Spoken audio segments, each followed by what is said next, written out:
Vicious. Jeez, I'm not going to owe Renee money. Right. Yeah. Dangerous.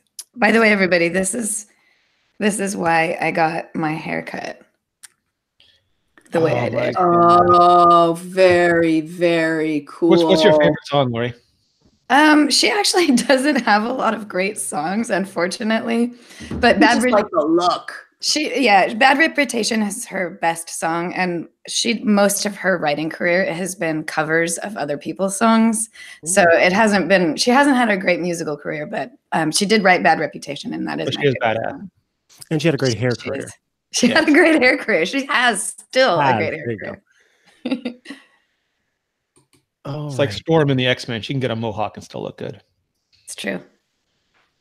I agree with that statement. Okay.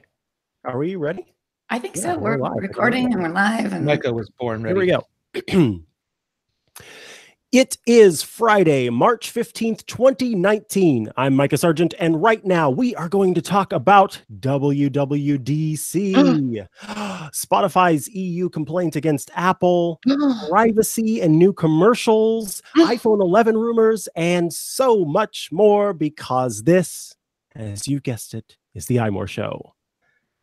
Joining us this week from the cold wilds of Canada, although I see he's got wallpaper going on in the background there that's pretty tropical, might warm things up. I don't know. Renee Ritchie, how you doing, pal?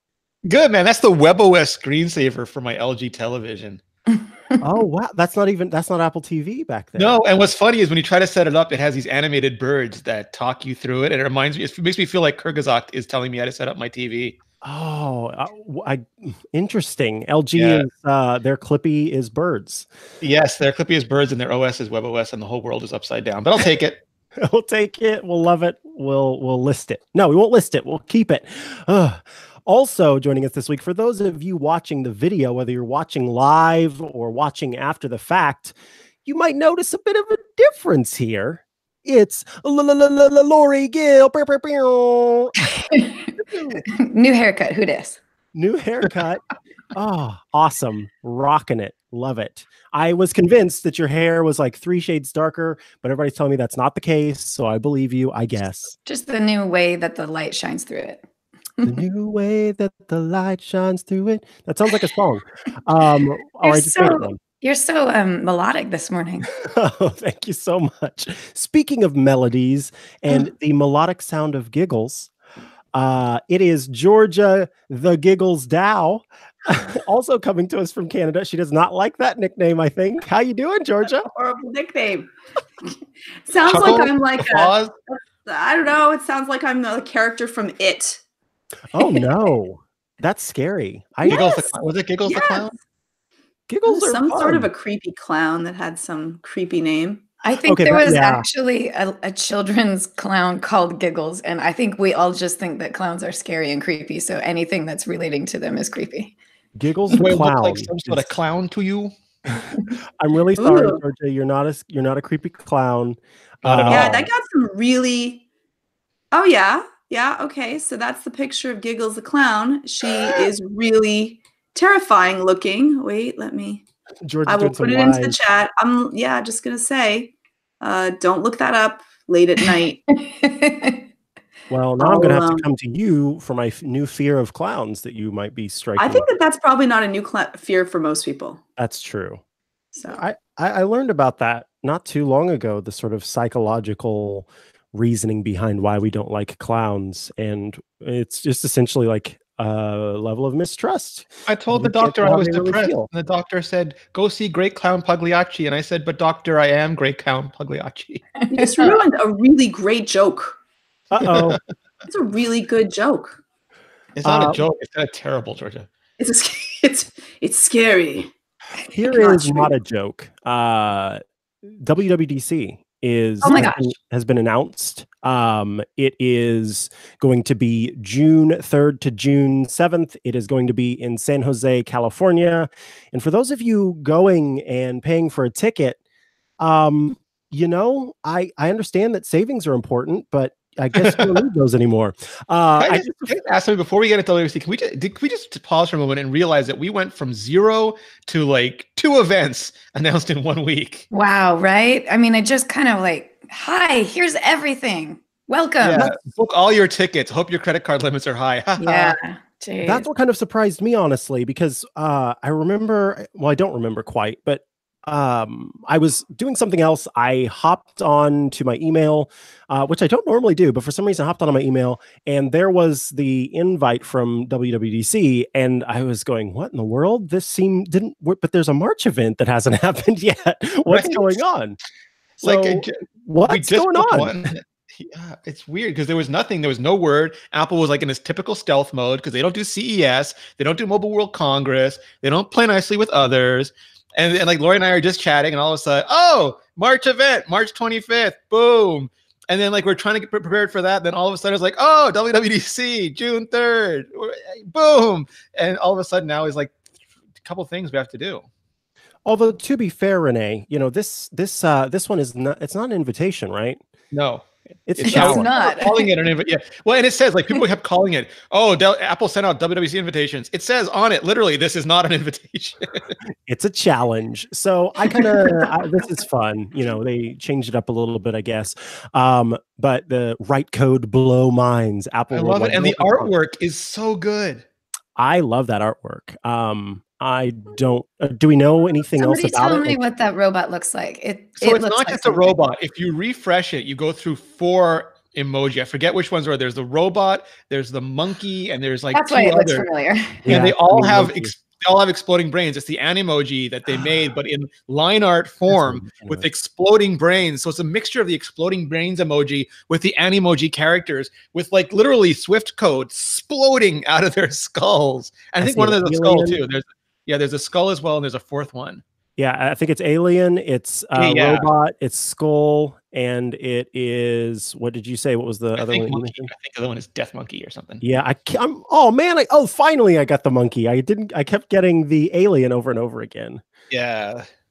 I'm like, fun. Meh, it doesn't do anything for me. I don't know. I forgot to buy Georgia Soul again this week. No, it's boring to me. I don't think I'm the only one. It's got every human trigger. It's got an Animoji. It's got like mind blowing. It's also kind of neon. I don't know if you noticed in the little breakaway like sessions, hands-on labs, special events, consultations, etc.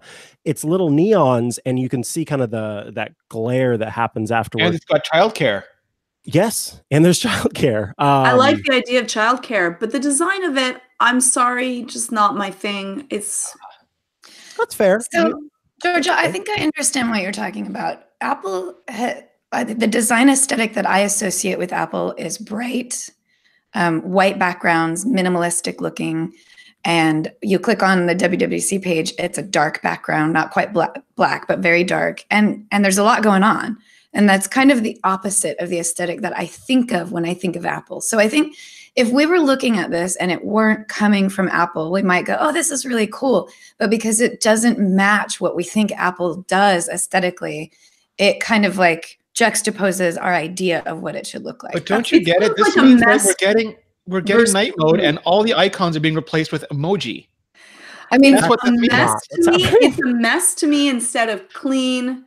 I don't like the design aspect. It doesn't give me a feeling. It makes me feel slightly anxious and unsettled, and I assume they were not going for that.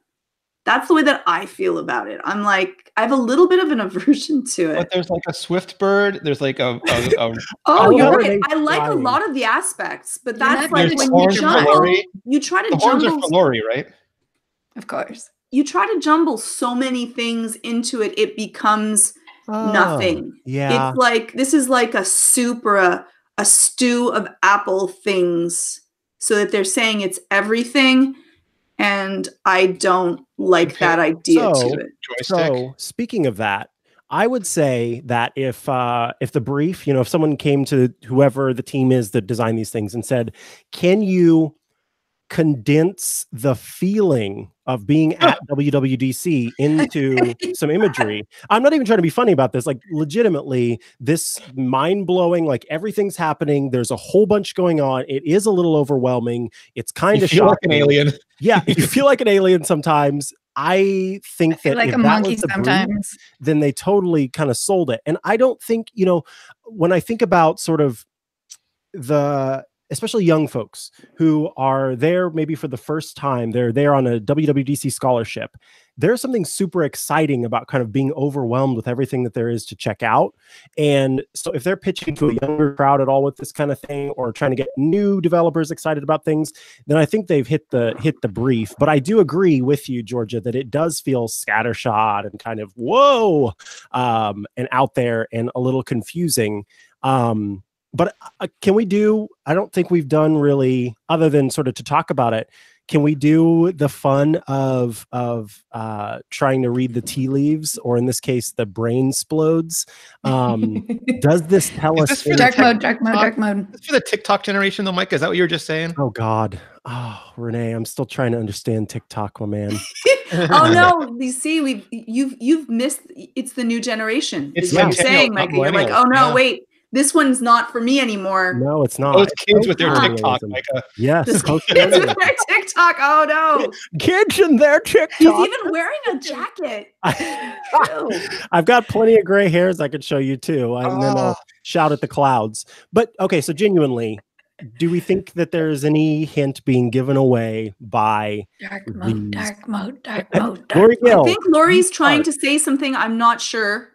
I mean, I think it's silly to try to like look at the but if you take aside, like, they're not trying to hint at anything. Just put that out of your mind. Let's pretend dark mode on iPhone. But don't you feel like so last time we were excited for dark mode and they're like, we're announcing dark mode for the Apple TV. And then like we got all excited for dark mode again. And really they're like, we're announcing dark mode for the Mac. And now we're announcing dark mode for the HomePod. We're like, what does that even mean? Renee, no. Dark mode for HomePod. I don't want to get my hopes up again. They've done this to me too many times. See, Renee, that's the problem. You get your hopes up because that's fun. And then, yeah, maybe your hopes are dashed, but so what? You got to have fun until they were dashed. They're going to announce light mode for watchOS. Yes. They're announcing a new color scheme. I don't even know what you call. We're announcing a new color mode, and then everyone's like, "Oh my gosh, it's finally dark mode for iOS." They're like, "Light mode for watchOS." So, I mean, there were rumors that Apple was working on a whole new redesign for iOS, and especially the Springboard, and especially for iPad for last year. But then they pushed it aside because they needed to finish the performance stuff, and they had the same engineers who would typically be working on new Springboard features, working on those performance enhancements. And so if those got pushed to this year and iOS 13 is going to debut the new Springboard and the new home screen for iPad, then it kind of makes sense to me that, like they wouldn't do a dark mode for a UI they're throwing away a year later. That's like absolutely no resource spending on that.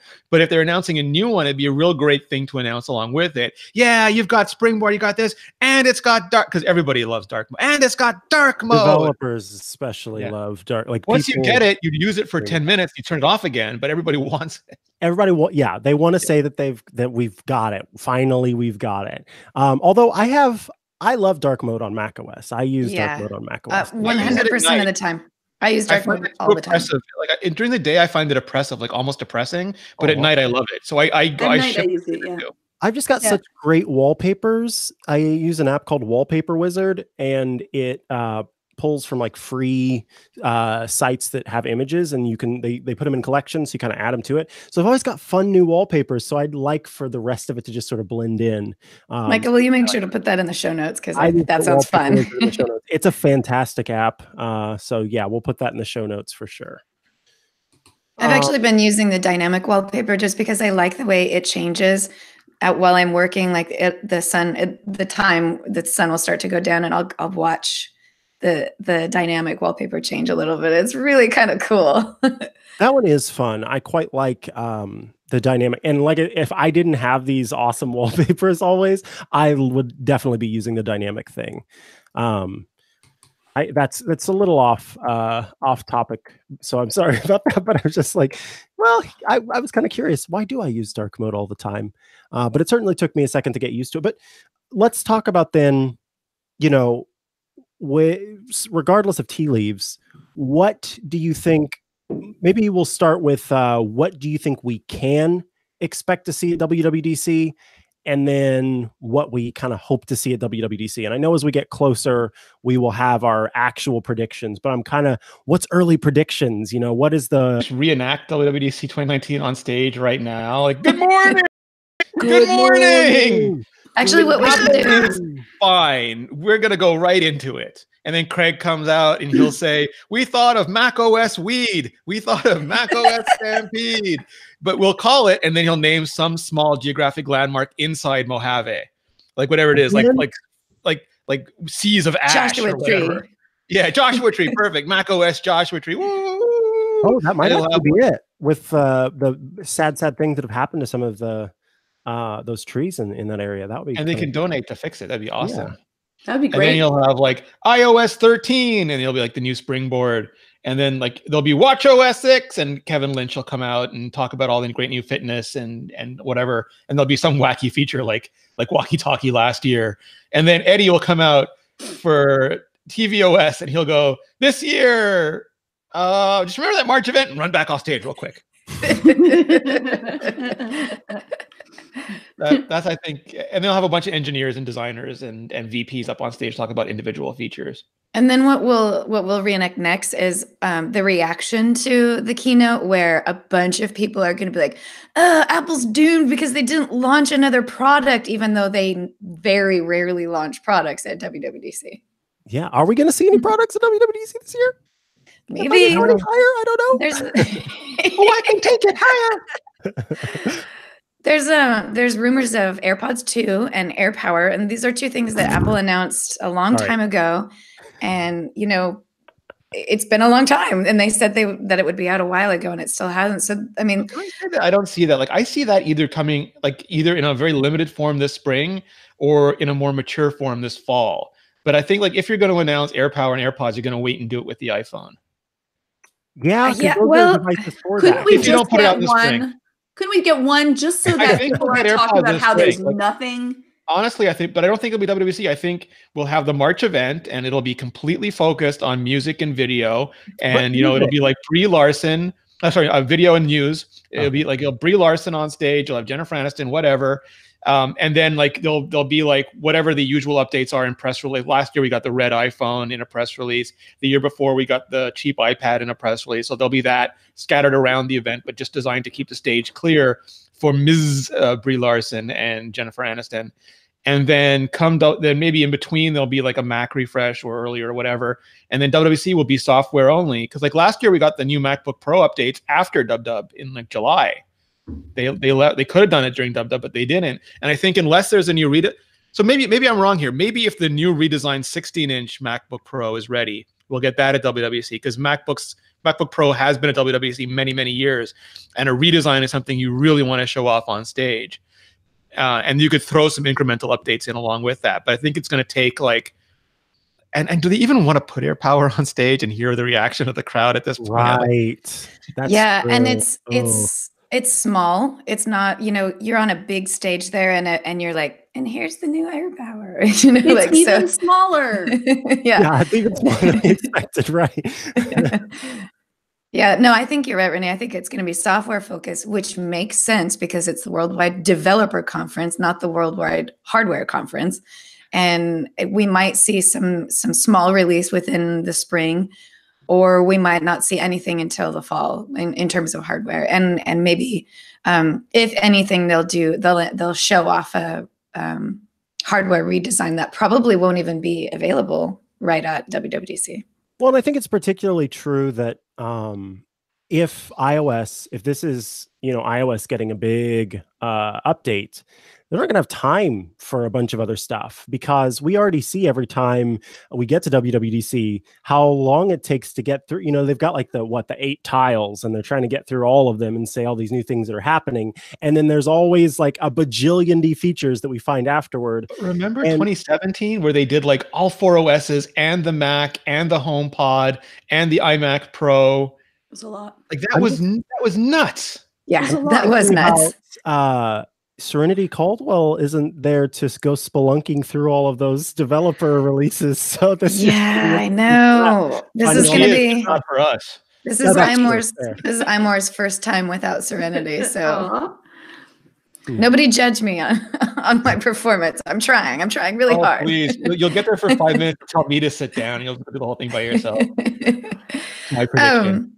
So with the redesign kind of stuff, so like people often then at the end of it, if they're say redoing the homepage or other things, then really everyone's just angry about what they wish that they had redesigned and not. What are we expecting if they do a redesign? Well, clearly from the invitation, neon. Everything's going to go neon. I'll be one of those people. I'll have my first pitchfork out.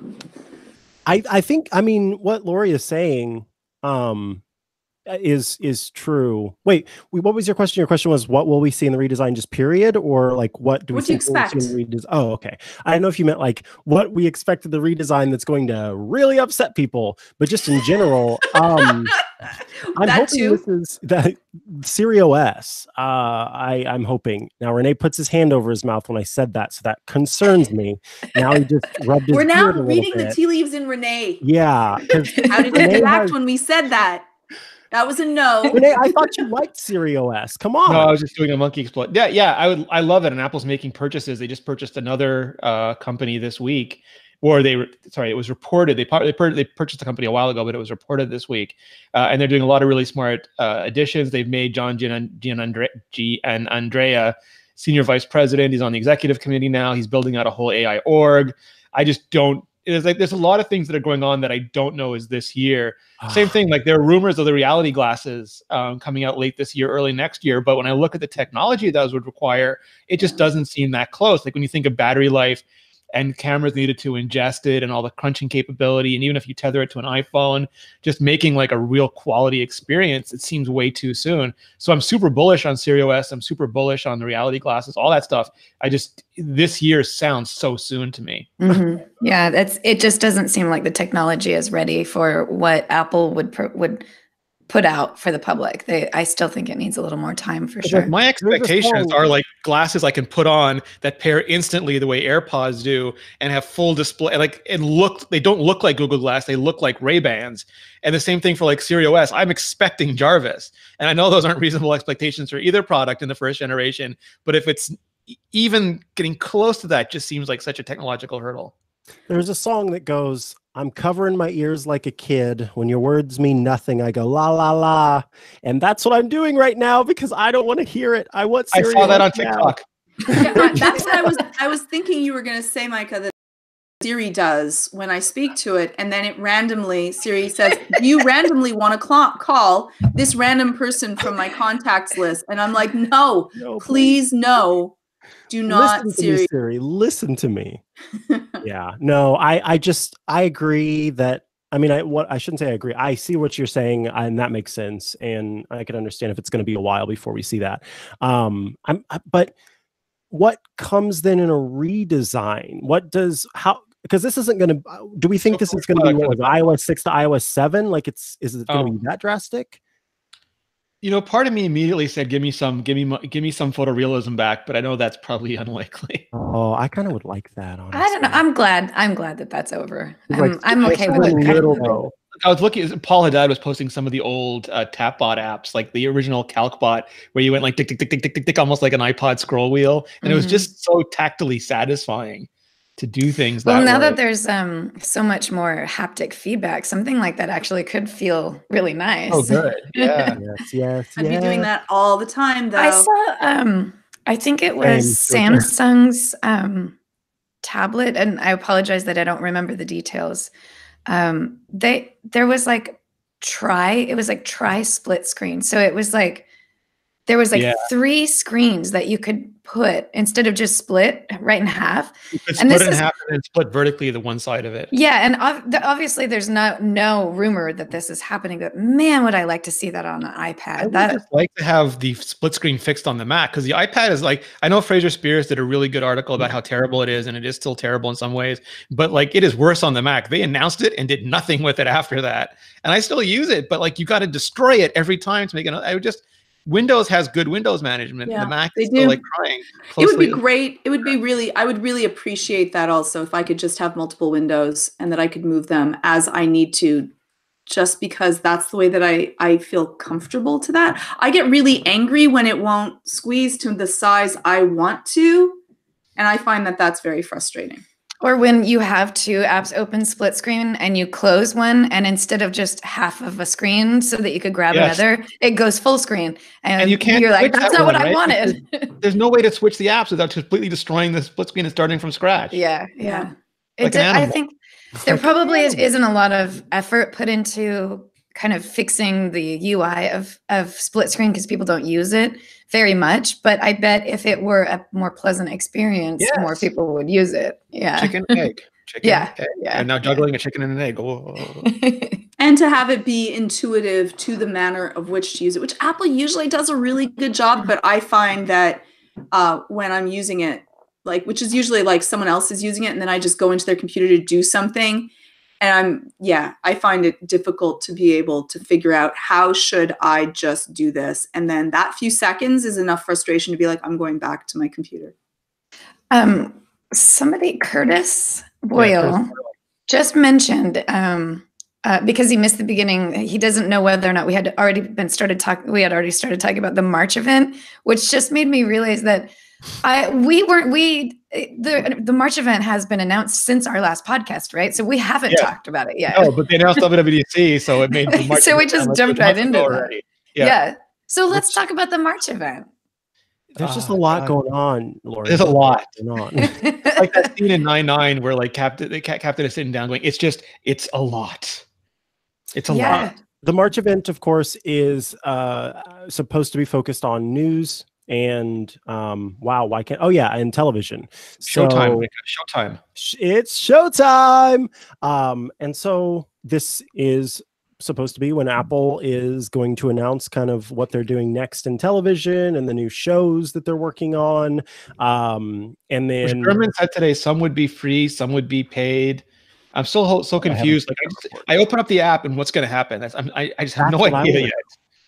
Is it going to be? Lori had a really good point on MacBreak this week, because like they don't have the back catalog like Netflix. Like on Netflix, you watch Stranger Things, you're done. You go watch Baywatch or something from the 80s. Doesn't matter. There's like millions of shows. On Apple, I finished watching the Jennifer Aniston show. What do I watch? And Lori's like, oh, it's going to be like the Amazon Prime thing. You can subscribe to other stuff. I just cried.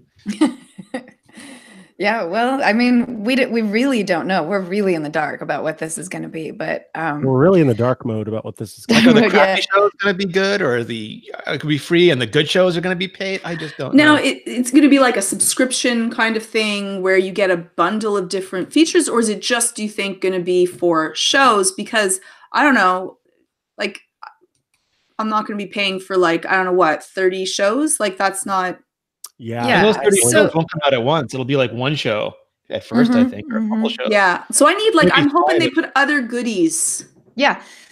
Exactly what you're saying, Georgia. If I had my druthers, if I could tell Apple what I want and they would listen and do it for me, it would be their exclusive shows that they're making themselves, bundled with at least maybe not everything, but at least a huge amount of stuff that you can already rent or buy in iTunes, movies and TV shows that are included streaming. That to me would be totally worth a $10 a month subscription, is to not have to rent or buy individuals. I pay more than $10 a month just renting movies. So that immediately would be a benefit to me to be able to do that. If they had that with what Renee said, like you get all of your all of your items that you have, all your Apple products to be under warranty and be able to be I would be in. Like, I think that until they have a really great catalog, and it shouldn't be the primary feature that you're going to tell people that's why you should do this. Tell me. So I mentioned this to Leo on MacBreak, and Yes. he's like, "Yeah, and they could charge us $50 a year." And I'm like, "Leo, they're already charging $120 a year just for Apple Music, and you think they're going to charge everything for $50 a year?" It's like there's no way for Apple to meet expectations from anybody with this stuff, especially when it comes to price. Yeah, $50 a year. I don't know. That's I always think in, well, not with everything, but in this, I think in terms of monthly. And then people usually are like, oh, it's only $25 a month. That's not bad. And of course that adds up over time. It does add up over time. You have to, Apple has to put, like, if they want to, again, build a brand to be able to do TV, like shows, since they've already hit the field and kind of fallen in this area, you want them to get some really great content, but probably also you want it to be free where people, or really low cost, and you're buying something else. So if it was bundled with Apple Music, here's my dilemma. Nothing. We have we have Apple Video coming, and maybe they'll charge, maybe they won't, maybe some stuff will be free, maybe some stuff won't. I really still don't know. But there's also like Disney Plus coming, and that's going to have Vision and the Scarlet Witch. It's going to have Loki. It's going to have an animated What If. It's going to have a Star Wars show or two. And it's going to have like they own 80% of my childhood dreams. So it's going to have like a lot of stuff for me. And then there's going to be the Apple stuff. And like, I have $10 to spend. Like I give $10 to Netflix. Game of Thrones is going to save me $10 because it's going to go away. I will no longer need to subscribe to anything for that. But maybe they'll have another great. What is Apple going to do to compete with Vision and the Scarlet Witch and the Loki show and What If and Star Wars? But I agree with you, Renee. I think that that's why they should do this for almost nothing, because we're not hooked to that. I will give up Apple TV, like to Apple streaming service, really easily because I already have shows that I'm very invested in, and I don't have anything from Apple that I'm really invested in. And so what you want is, this is kind of the gateway drug. You want something that people do love. So if it's hooked in with Apple Music Premium, whatever service, along with making sure that all of your products are under Apple Care warranty, then I want it for that. This comes off free. When they have a big enough base of TV shows, things to offer, then great, I will want that. The unfortunate thing is that they don't find a great hook. What people are going to do is say, listen, I have Netflix and Game of Thrones, and that's all that I want. And so between those two things, I'm going to then just steal everything. And we go back to the problem with music. But they are doing something interesting because, like, and I mentioned this before, but Netflix and Amazon are spending ungodly amounts of money, but they're spending it across a huge amount of films and shows. Apple is spending a few $1 billion, but they're spending it on absolutely A-list directors and stars. Like, it is the Jennifer Aniston, it is the J.J. Abrams, it is the Brie Larson, it is like all these people who are just so. And I wonder if that's their shot, like doing a few things that are uber famous. Counting like, I'll pay for Jennifer Aniston, I'll pay for Brie Larson, rather than a bunch of more commodity content. That's not true, that's not how I work, right? Though. But that's not true, because what if the shows are bad? We have great directors, great names, and the shows are trash. So I think that the way that Netflix and Amazon are doing it is that a whole bunch of their shows are going to be pretty bad, and a few of them will be amazing. And then they will then know where they should invest more money in. Versus Apple, I think that they're trying to go for really big names, but that doesn't mean that they're great at creating amazing content. Exactly. And they already don't have a great track record. Like, we've all seen the Planet of the Apps and like other stuff. Like, it's sad. So I don't know if their thought of having just a few eggs in this basket is going to make us want to buy these eggs. So what if, Georgia, what if they presented this new subscription service for streaming television, and it was bundled in with with Apple Music, not bundled in with any kind of Apple Care, but just bundled in with Apple Music. But Apple Music is now $15.99 a month instead of $10.99 a month. What about that? I think that might be too big of a jump in between. For nothing else that you're offering. So you're saying it's $5.99 just to get the TV shows. Yeah. I don't think that that's enough for people to want to jump up, unless also music gets some sort of premium service. So then maybe some people will be doing it for Apple that. Original Music. They get Beyonce. Only Beyonce. Lemonade finally is from Apple Music. Lemonade 2. Pink Lemonade. Only on Apple Music. Pink Lemonade. Right. We are already used to getting something for a certain price list. And when you're talking about Netflix is around, depending on which service you have, like $10 to $15, depending on where you are.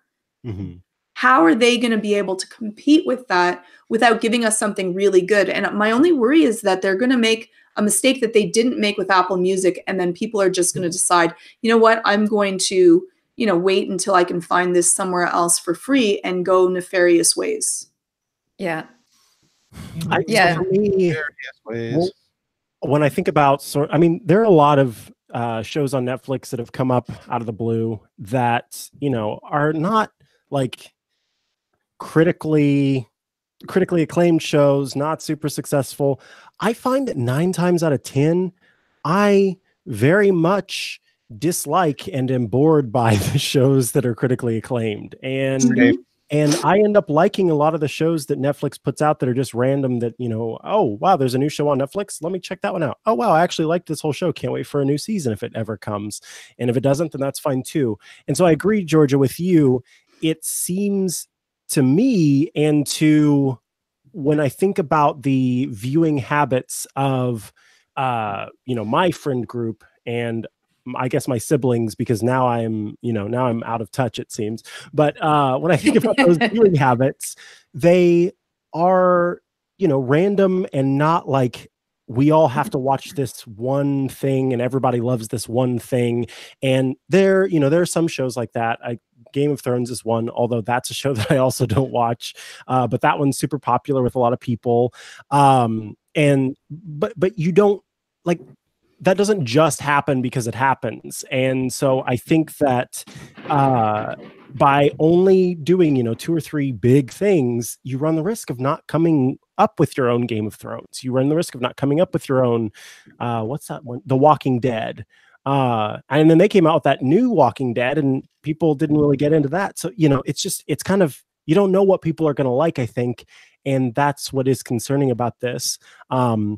But if it is like an Amazon Prime from Apple, then yeah, that is where I start to kind of find interest and say, okay, this is. And that's how you're right, because that's how Amazon gets you to be interested, because it's just thrown in. You get free. We don't have this in Canada, but you know, you can try out all of these different clothing, and they will come back to you, and it's a free service. And then if it really hits off, then maybe Amazon will say, listen, if you still want these services, they're going to be a little bit more. So actually, now that you mentioned that, Georgia, Gardner Von Holt commented something similar. They may use a low price in the short term to get broader adoption, and then once you get critical mass, raise the price to a profitable level. I haven't really seen that happen with Apple. They don't do that. They don't seem to do that. Like it's happened with other services, Hulu, Amazon, Netflix. They kind of fluctuate their prices.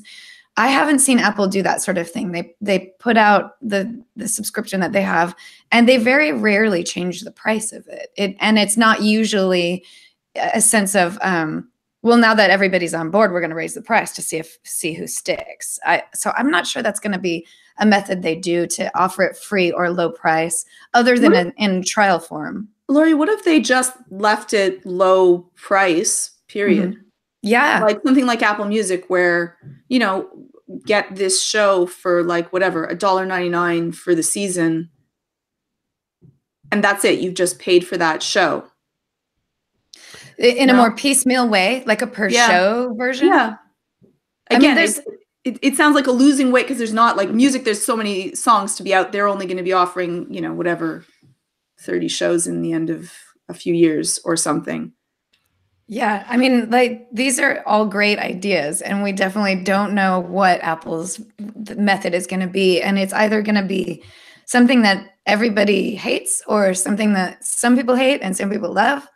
So who knows? It's going to be interesting to find out what they do. But I love your idea, Georgia, of just bundling it in with something, because I think that is a great way to get people on board with it.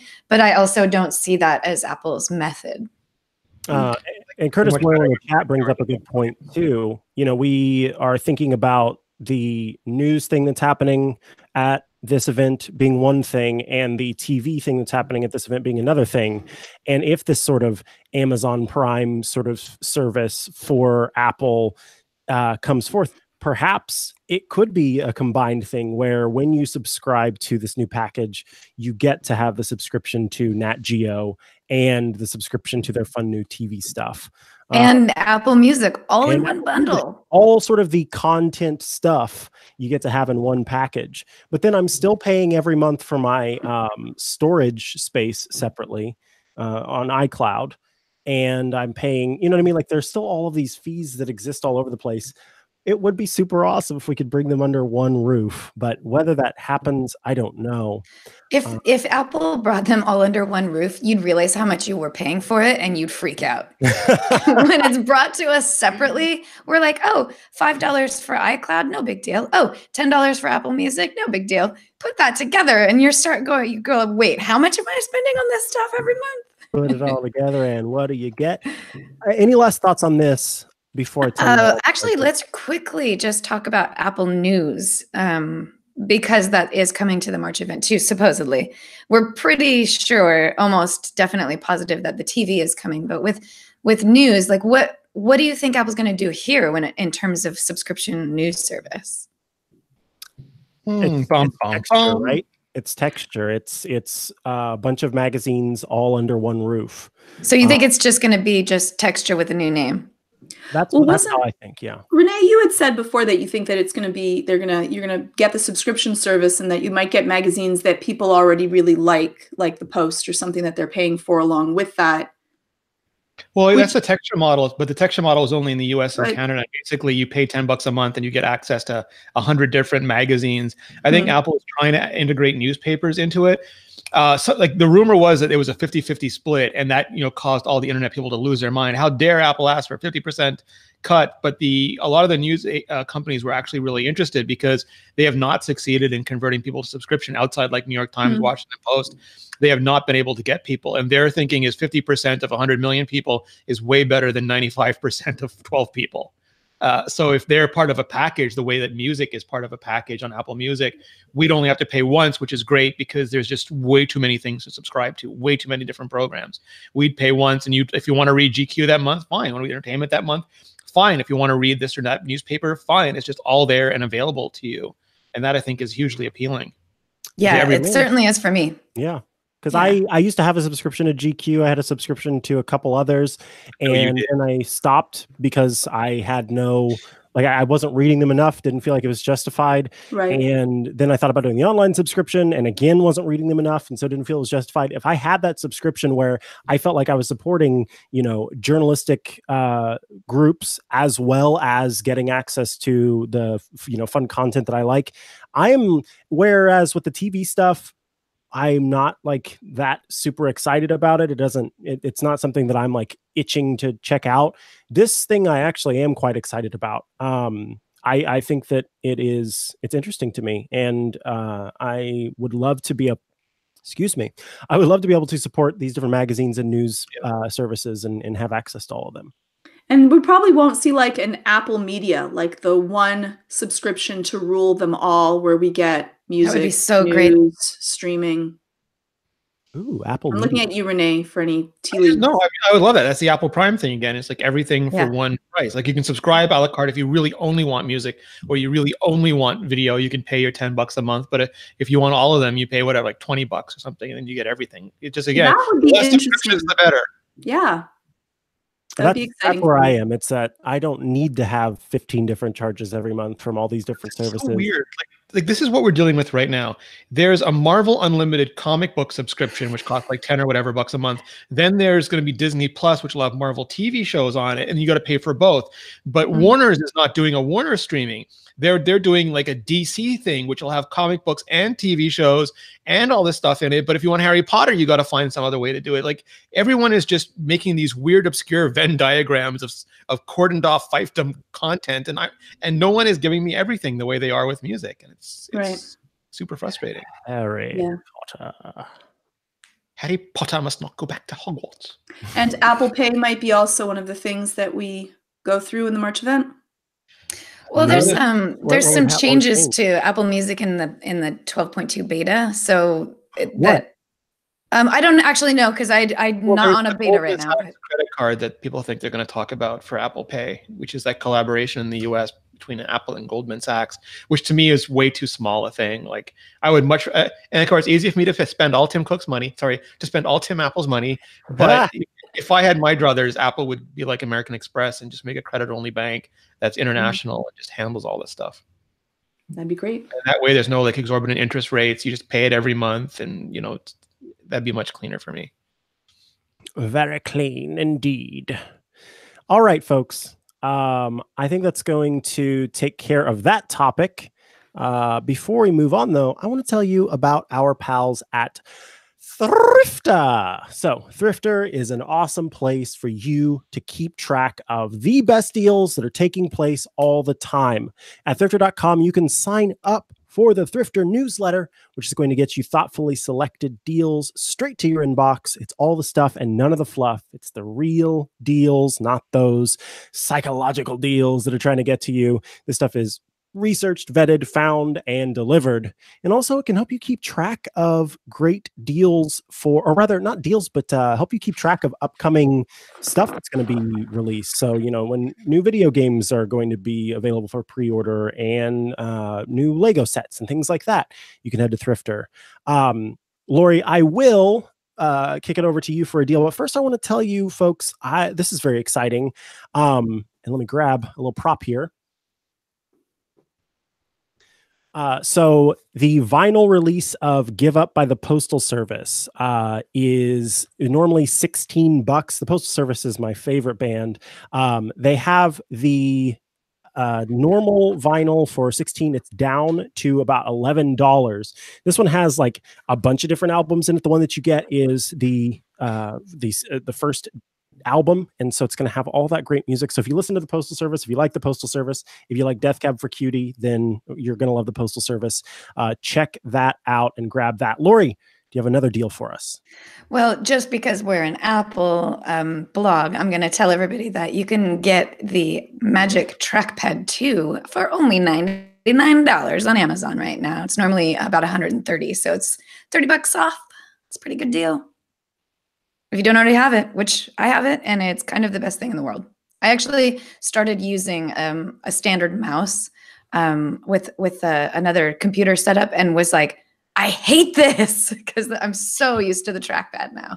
I hate that. Well, definitely hop on that. I do love the Magic Trackpad as well. So head to thrifter.com to get thoughtfully selected deals in places like Amazon, Best Buy, and so many more.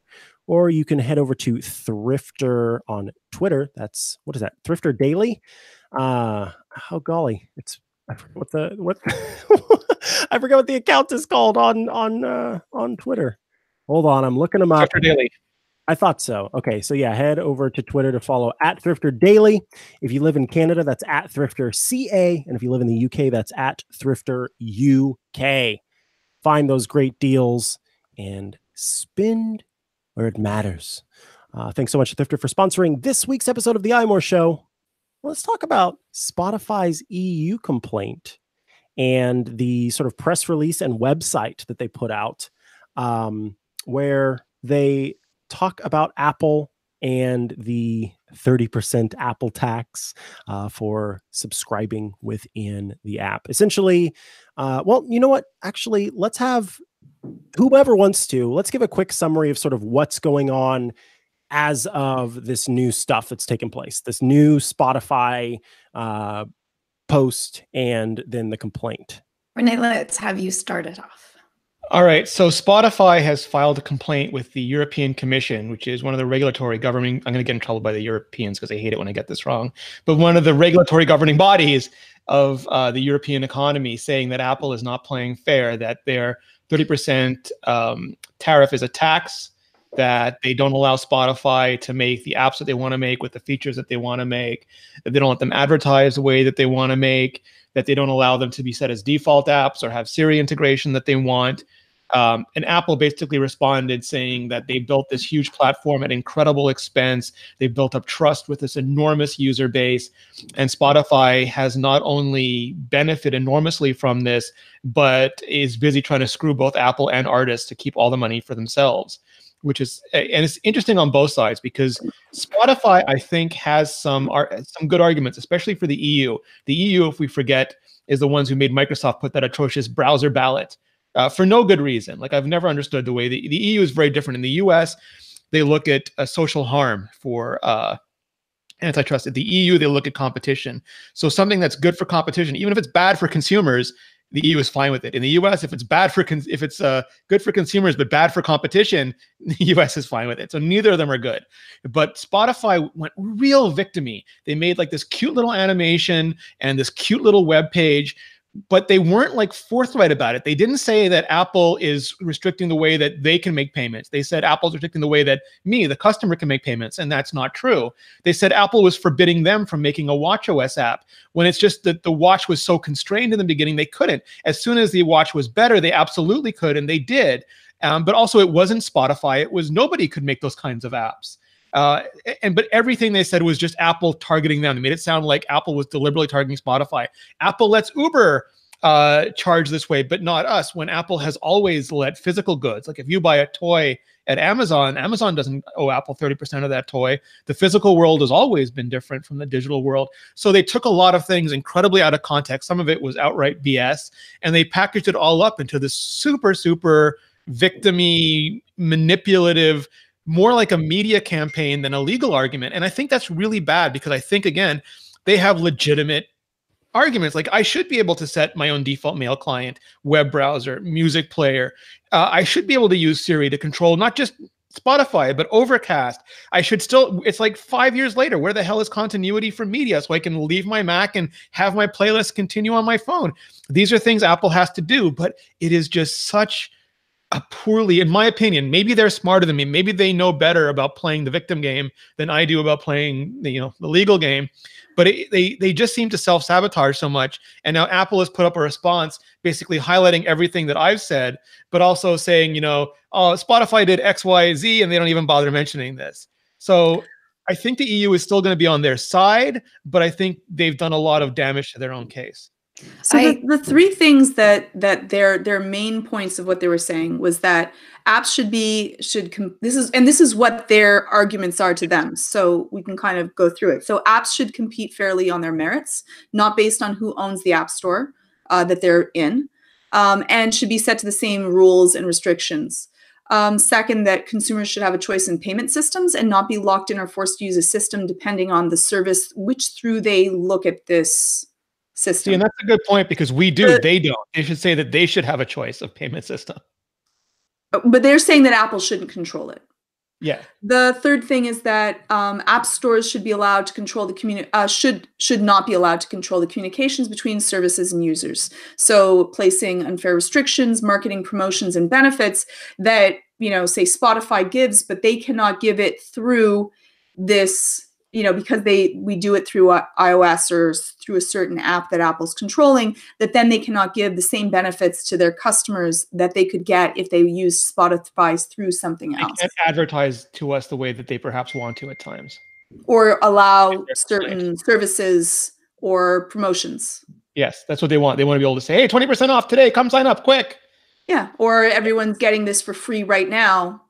Yeah. And so you get this as well, whereas you wouldn't be able to because you get this through Apple versus through something else. Yeah.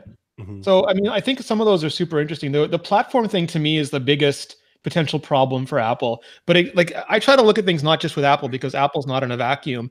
In some ways, in the US, this would be an easier case to make because Apple's about 50% market share. In Europe, it's about 30% market share. So you could argue Amazon Android is the market leader, and Android has more of a monopoly problem than iOS does. But either way, this is not a unique problem to Apple. Walmart both sells Procter & Gamble and house brands, and Walmart benefits entirely from having owned and built out the entire network of stores, so that it has better information on how to position price and can control shelf placement for its own brands better than Procter & Gamble will ever do selling through Walmart. Also, commensurately, like Nintendo owns Mario, but also other people have to pay Nintendo to develop apps for the Nintendo Switch. And same with Microsoft makes Halo, but other people have to pay Microsoft to sell to Halo. And they have no control, less control than Apple over their stores. Amazon makes Apple look like a benevolent dictator. Like, they'll change the price of your app without even telling you. So none of the, and also like Amazon benefits because they control the Amazon, which is whole Elizabeth Warren thing we probably don't have time to get into right now. But the basic idea is that, and Apple pushed back saying Spotify wants a free ride. We've built all these things. Our customers, like Georgia, you trust Apple not to let a pyramid marketing scheme flash you messages over and over and over again. And Spotify is saying we'll only set you legitimate ads, but Apple can't make the rules assuming everyone is only going to send you legitimate ads. It's got to sort of have certain things in place to control both bad actors and good actors. So I think, I think both Apple and Spotify have points. I think the EU is dangerous for Apple, but I dislike the fact that none of them are arguing the merits. They're all sort of making emotional pleas right now. Well, both companies are biased to themselves, right? So that's why, like, again, that's why we need to get rules and regulations to be able to deal with this, because like huge monopoly-like situations can cause, like Apple has their own music streaming service. So you can understand how we might need to have oversight to make sure that they're treating Spotify fairly on their service if they want to not have the government step down and say, we're going to start to make rules so that there's an even playing field. And again, if that's fair or not, that could be argued. The hard part is that it's a different kind of monopoly than we've ever seen before. It's Ben Thompson calls it an aggregation monopoly. So like if Spotify sells directly to us, it's fine because Spotify is not really selling something. They're repackaging music and selling music to people, where Apple is repackaging apps and selling apps to people. So Spotify is taking a cut of songwriters, Apple is taking a cut of app developers. And if it's just the songwriters, it's fine. If it's just the app developers, it's fine. But when Apple's trying to take a cut of an app that's already trying to take a cut of somebody, there's just no room in the middle for both cuts. And we have nothing to regulate that kind of behavior yet because it's so new. Yep, that's the problem, is that we don't know how to approach it at all yet. And let me just kind of make my quick statement on this. I don't know what side I'm on yet. I haven't really taken the time to consider it. But what really offended me about the Spotify ad was that they were trying to champion artists and how Apple is trying to take away from artists. And that's a bunch of BS, because Spotify is making the money and the record companies are making the money. The artists are the ones that suffer the most in these things. And this is how it has always been since long before. This has been happening since long before there was a such thing as digital music, is that the artists are the ones who suffer the most financially when it comes to this kind of stuff. There's lots of stories you hear about very famous bands who go into debt and who go bankrupt because they didn't get any cut of those millions and millions of albums that were sold, or they got a piddly cut of those millions of albums that were sold, while these larger companies were just like hugely profiting on this stuff. So it really bothers me when any corporation or any company starts trying to say, we're just doing it for the artist, because that's not true. They're doing it for themselves, and they don't care about the artist, because the artist is the one that's making them popular, and they're not giving the artists enough support ever under any circumstances. Just this week, it was ruled that you have to pay artists more, and Apple kind of just sucked it up and said, fine. Spotify is suing to not have to pay the artists more. Yeah, exactly. Apple to not pay Apple more. Right. Yeah. So is Spotify really just out there to try to help the artist? I don't think so. No. So I have to say I'm with, I kind of am on same line with where Lori is on this. I don't quite know where I stand 100%, because I do feel like if a company like Apple in this case builds up this platform and they make hardware that people like, and it gets in front of a bunch of people and those people use it, and they've built out all of this technology over time and continue to pay to run it and all that kind of stuff, then certainly they have, in my thought, they have the right to sort of do things in the way that they do things. And if later on down the line they happen to decide, oh yeah, well now we want to make a music streaming service. I mean, just because they want to make a music streaming service and there are others out there, they still built the whole platform and all that kind of thing. But at the same time, I know how that sort of mindset can be abused and can be used to, in the end, harm consumers. And so this to me is a very tough thing, because I see it from both of those sides and I understand, kind of where those are coming from. from the side of the person who likes to like eat some popcorn and sip some tea and watch things happen, I love all of it. All the tea. It's all tea that I'm sipping. But in terms of sort of how I feel personally, I, for some reason, still have a Spotify and Apple Music subscription like an animal. So I don't really care who has what and where, because I use both of them. However, what I think, for one, Lori's point about how streaming services just really are not awesome for especially indie artists and smaller artists, and they're not making a lot of money at all. Definitely agree with that. And then two, I think like the one good thing that I could see come out of this, Spotify talks a lot about the lack of consistency with Apple's different rulings at different times, and that happens everywhere. Like I'm not specifically in this situation, I'm not just saying this was an Apple problem, but here it is, the lack of consistency and the changes. What I like about this, or what I am hopeful for this, is that it's not Spotify. It's not these big companies that I think about. It's the individual developers who we see on Twitter, because we follow them on Twitter, who every once in a while come out with some tweets where they're talking about how their app was denied by Apple for whatever reason. And it seems arbitrary. It seems random. It seems like it's not consistent. And so if this complaint about lack of consistency goes forth to make an even more consistent process or more consistent rules or holding to the rules, I think that's awesome. Help out the indies with these big companies doing this. That's what I'm hopeful for. As far as how this all shakes out, I don't know, but like I said, I've got a big old thing of popcorn and I'm watching to see how it goes down. And some tea.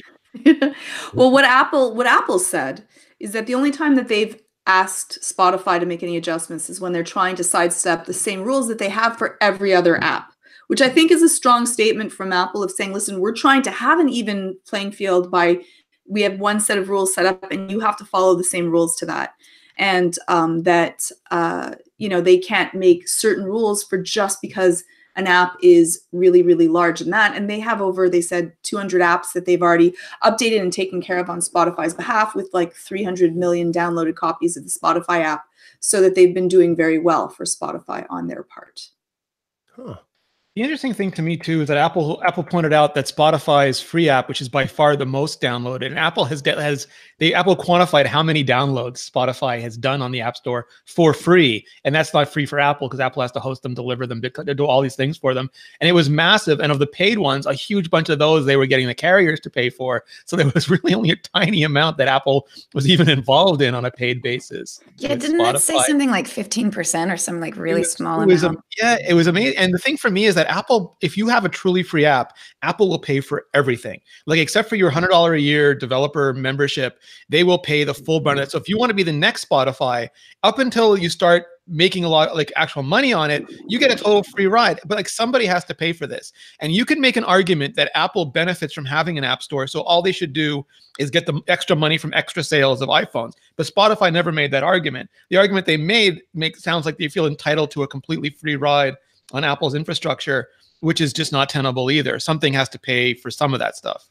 Oh yeah, right. And let's also remember that there's a lot of people who listen to Spotify for free. Yeah. I get it for free. Spotify doesn't, like, Apple doesn't get a cut of what I pay all that to Spotify because I don't. Yeah. And it does sound like what they're saying is that we want you to host us and not charge us.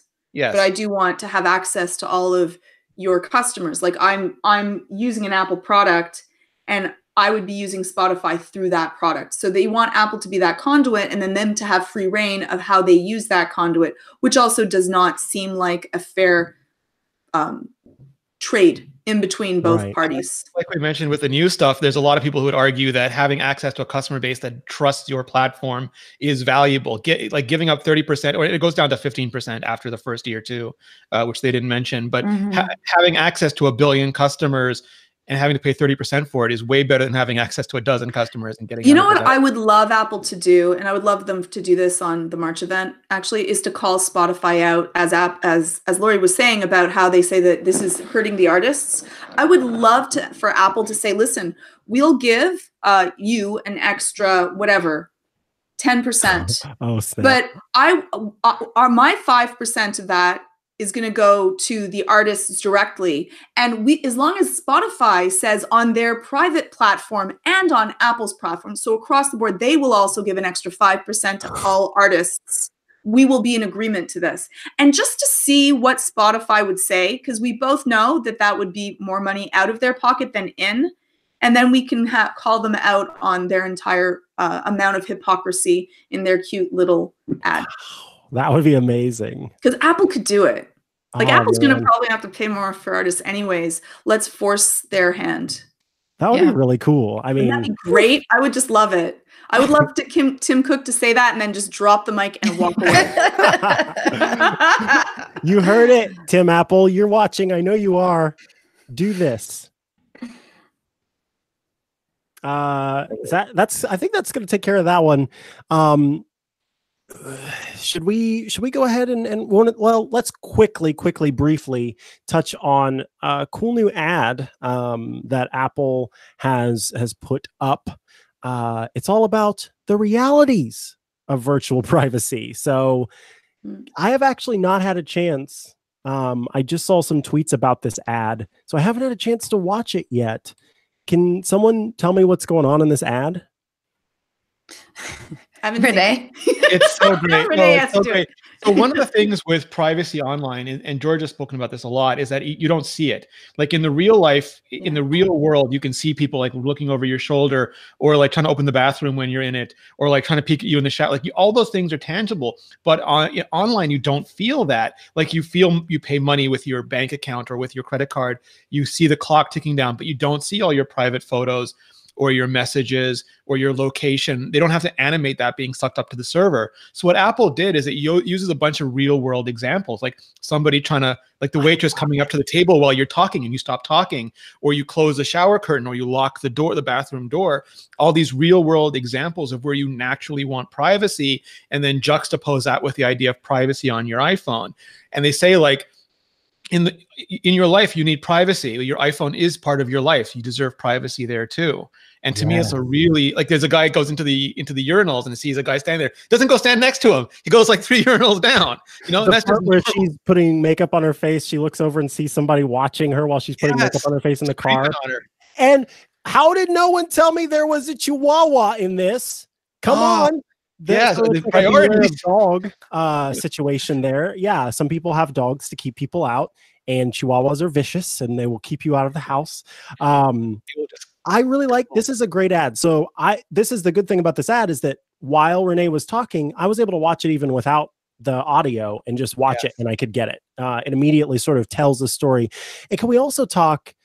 I love because it doesn't happen too terribly often for Apple to it's kind of like a brand guidelines thing where they don't usually riff on their own logo. The most that we've seen for the most part is like during Earth Day or whatever, where they will make it green. But for the most part, they don't really riff on their own logo. This one has the Apple logo, but instead of the leaf at the top, it's a little padlock animation, and so it locks it closed. And I really, I think this was very clever and very cute. And again, I would have watched this if I'd known there was a Chihuahua in it, but no, it's a smart idea, Renee, like you're talking about, where we don't necessarily connect the dots on what it means. And as Georgia has mentioned a bajillion times, there's like, honestly, I don't know. There's a notebook that I'm always writing in that I usually keep in my desk, and it's got a bunch of stuff in it. But someone could come into my house and get that and run off with it, and they would hardly have any information about me. But to get my phone, or get the things on my phone, or get the behaviors that I do while I'm on my phone, it's so much. And, just the other day, my health insurance plan has this, what you would think is kind of a nifty deal where there are like some programs that they offer online. And so you take these little courses, these little like slideshow things, and you go through them. And then if you do so many of them, then they give you like a credit. $25 credit. And if you go in and get your physical, then you get $50, this, that, and the other. But there's an option too, where you can get money for keeping track of your activity. And so I decided to click to see, sort of what it involved.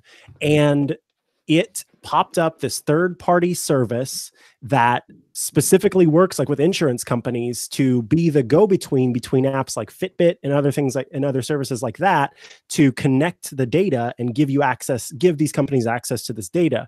So when I went to the page, it was like, here's what this app wants access to.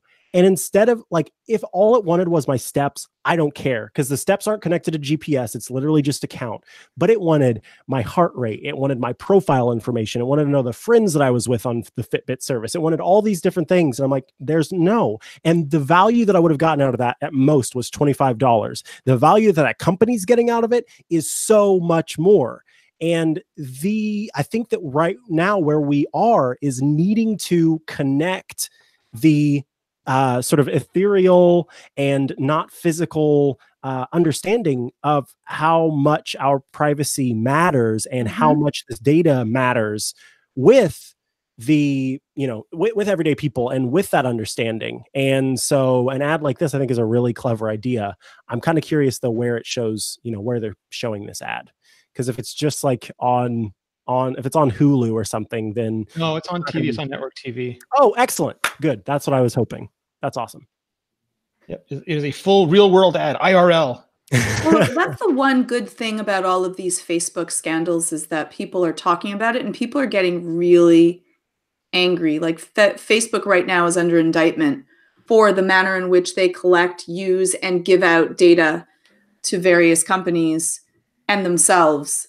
And that makes me feel happy. At least we're now talking about it. At least people understand that this is not nothing. And just because you're not doing anything wrong, that doesn't mean that you should give it away for free. Yeah. We're millionaires. I think Renee actually has said this before. We're millionaires in data, and we shouldn't be just giving that away. That was George's husband. I stole that completely from him. Well, great job, Anthony. All right, folks. That is going to do it for this week. Great work, everybody. I want to thank all of you out there for listening. I want to thank all of you in the chat for hanging out with us. Be sure to tune in live, and you can be part of the chat room. Once more, thank you to Jim Metzendorf for editing the show and making us sound great every week. Yeah, I just want him to make me sound better than Micah. I'm good. Thanks, Jim. Even though I called you Giggles, Georgia, if people are looking to get in touch with you or have help with boundary issues and things like that, how can they do so? Is Georgia Giggles free on Twitter? I'm just looking.